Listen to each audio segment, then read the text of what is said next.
And we can, State Enterprise Minister William Duma was questioned in Parliament last week on why internet rates had supposedly increased by 170%.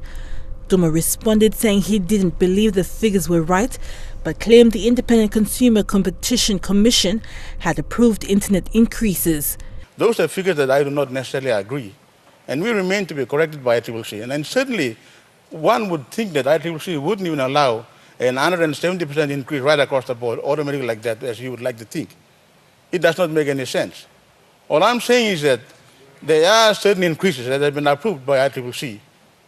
And we can, if Parliament so requires, we can ask ICCC to issue a press statement clarifying this. But following the minister's comments, the ICCC held a media conference to disclaim what the state minister had said on the floor of Parliament. All other range of services in the ICT industry is now effectively performed by NICTA under the National Information Communication Technology Act 2010.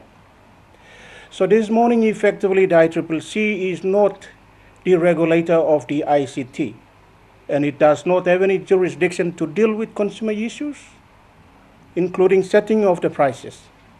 But unfortunately, that statement has been raised on the floor of Parliament. We also would like to appeal to NICTA to at least come out and inform the public about its role in the telecommunications industry, so that consumers can at least know that there is someone who is responsible for this sector. EMTV News has approached NICTA several times on the issue on whether or not they regulate internet data rates that are charged to users. NICTA's response is they do not have any regulations in place for internet rates. This means those who benefit most from this are the telecommunication companies and not the users.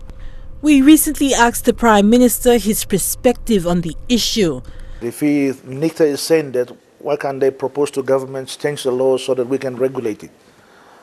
We are building more infrastructure. We've borrowed more money to build infrastructure for B-Mobile. We've borrowed more money to build infrastructure for telecom. Now we are building the undersea cable from Australia to Port Moresby. We are doing the domestic cabling, undersea cabling, so that we can have broadband internet network right throughout the country.